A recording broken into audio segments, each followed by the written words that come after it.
Welcome back to my library. Today we're going to read chapter 14 of Matilda. Chapter 14, The First Miracle. Matilda sat down again at her desk. The Trunchbull seated herself behind the teacher's table. It was the first time she had sat down during the lesson.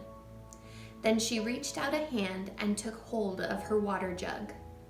Still holding the jug by the handle, but not lifting it yet, she said, "I have never been able to understand why small children are so disgusting.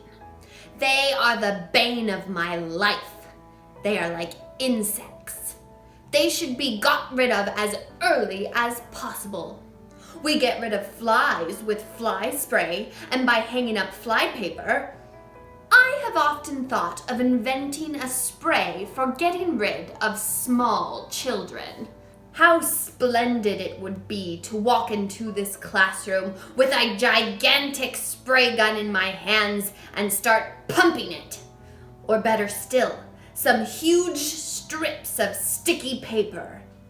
I would hang them all round the school and you'd all get stuck to them, and that would be the end of it.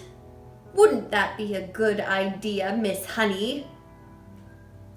"If it's meant to be a joke, headmistress, I don't think it's a very funny one," Miss Honey said from the back of the class. "You wouldn't, would you, Miss Honey?" the Trunchbull said. "And it's not meant to be a joke. My idea of a perfect school, Miss Honey, is one that has no children in it at all. One of these days, I shall start up a school like that. I think it will be very successful." "The woman's mad," Miss Honey was telling herself. "She's round the twist. She's the one who ought to be got rid of."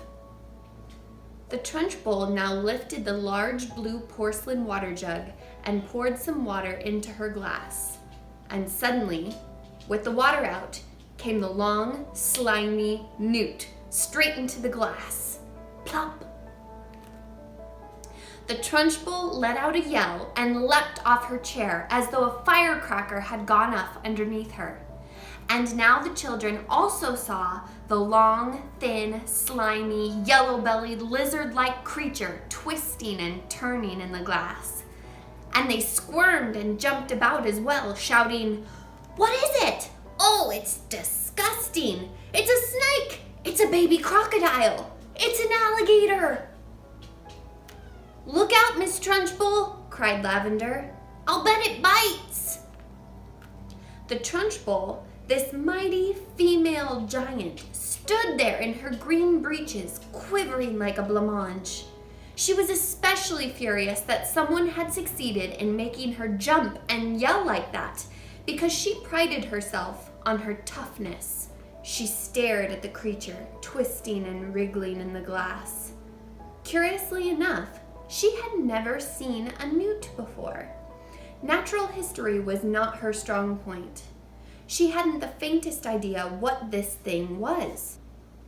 It certainly looked extremely unpleasant. Slowly, she sat down again in her chair. She looked at this moment more terrifying than ever before. The fires of fury and hatred were smoldering in her small black eyes. "Matilda!" she barked. "Stand up!" "Who, me?" Matilda said. "What have I done?" "Stand up, you disgusting little cockroach!" "I haven't done anything, Miss Trunchbull. Honestly, I haven't. I've never seen that slimy thing before." "Stand up at once, you filthy little maggot!" Reluctantly, Matilda got to her feet. She was in the second row. Lavender was in the row behind her, feeling a bit guilty. She hadn't intended to get her friend into trouble. On the other hand, she was certainly not about to own up. "You are a vile, Repulsive, repellent, malicious little brute, the Trunchbull was shouting. You are not fit to be in this school. You ought to be behind bars. That's where you ought to be. I shall have you drummed out of this establishment in utter disgrace. I shall have the prefects chase you down the corridor and out of the front door with hockey sticks. I shall have the staff escort you home under armed guard.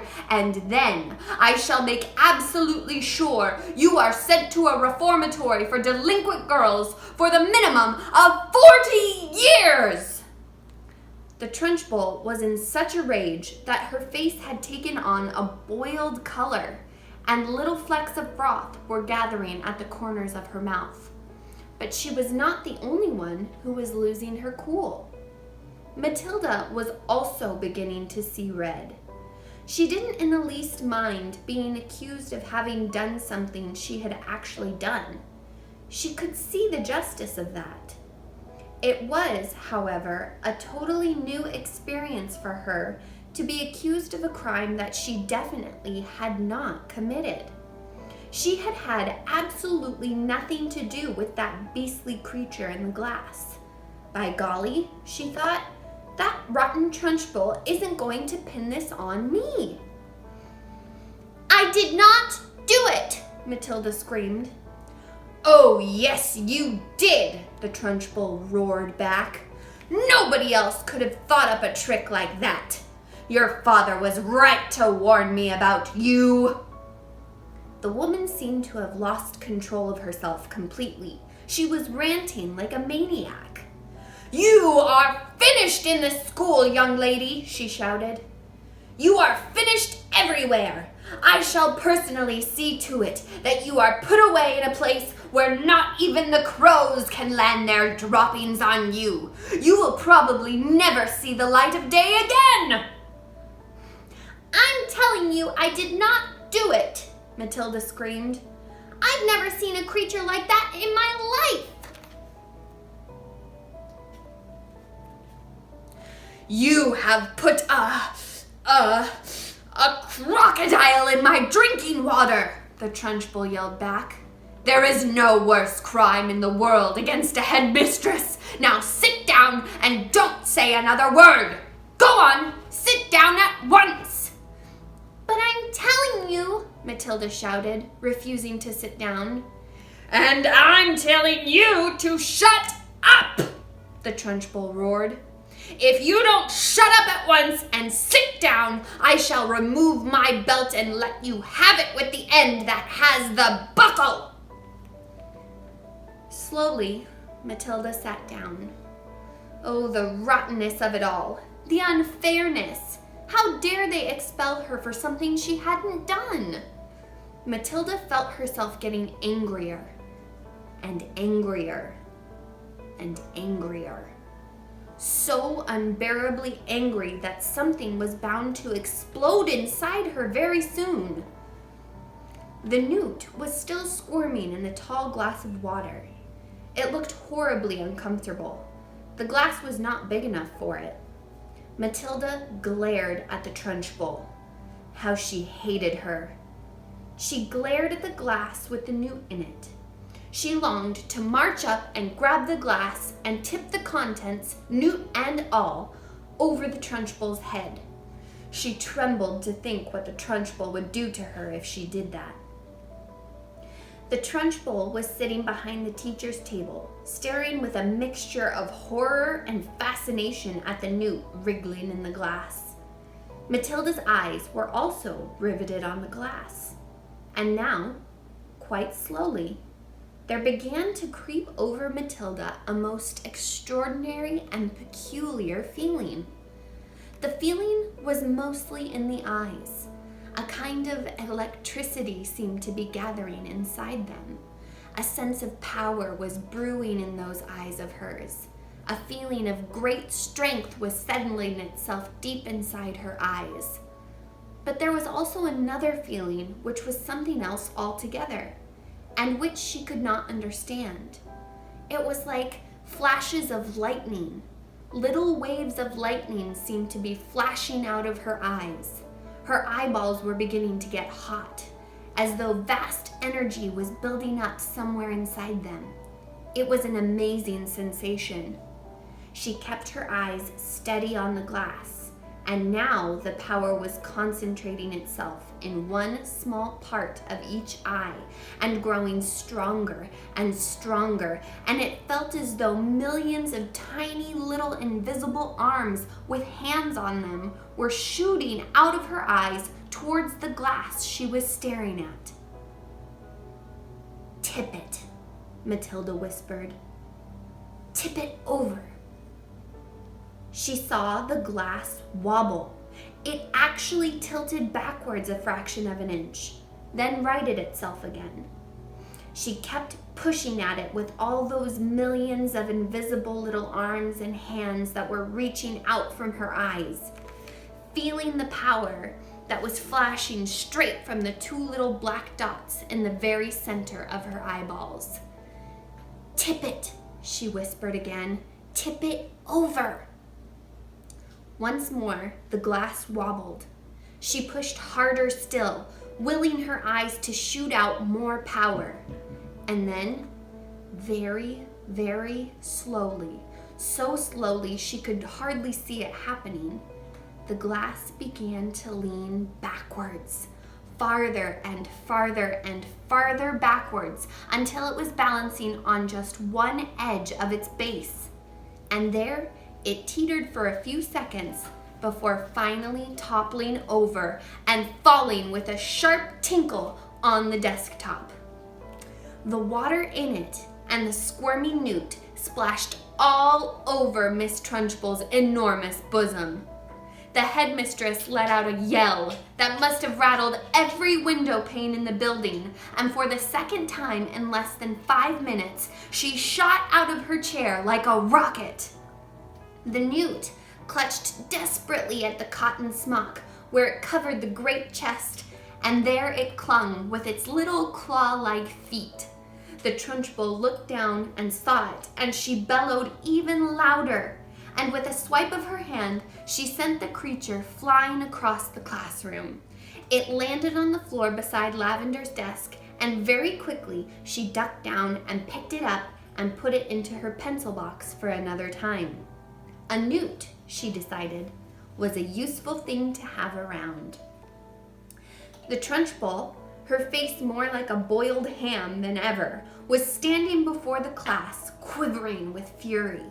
Her massive bosom was heaving in and out, and the splash of water down the front of it made a dark, wet patch that had probably soaked right through to her skin. "Who did it?" she roared. "Come on, own up! Step forward!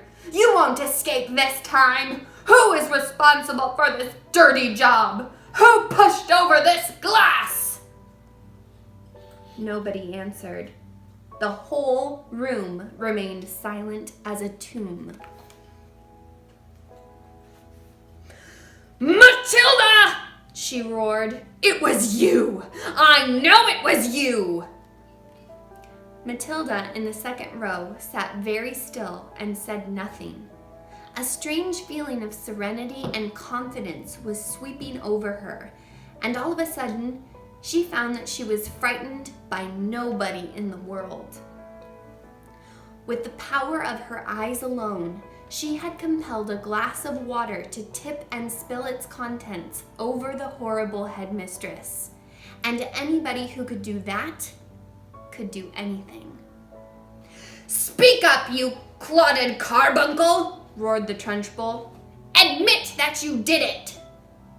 Matilda looked right back into the flashing eyes of this infuriated female giant and said with total calmness, "I have not moved away from my desk, Miss Trunchbull, since the lesson began. I can say no more." Suddenly, the entire class seemed to rise up against the headmistress. "She didn't move," they cried out. "Matilda didn't move. Nobody moved. You must have knocked it over yourself." "I most certainly did not knock it over myself," roared the Trunchbull. "How dare you suggest such a thing like that? Speak up, Miss Honey. You must have seen everything. Who knocked over my glass? None of the children did, Miss Trunchbull, Miss Honey answered. I can vouch for it that nobody has moved from his or her desk all the time you've been here, except for Nigel, and he has not moved from his corner. Miss Trunchbull glared at Miss Honey. Miss Honey met her gaze without flinching. I am telling you the truth, headmistress, she said. You must have knocked it over without knowing it. That sort of thing is easy to do. I am fed up with you useless bunch of mice, roared the Trunchbull. I refuse to waste any more of my precious time in here. And with that, she marched out of the classroom, slamming the door behind her. In the stunned silence that followed, Miss Honey walked up to the front of the class and stood behind her table. Phew, she said. I think we've all had enough school for one day, don't you? The class is dismissed. You may all go out into the playground and wait for your parents to come and take you home.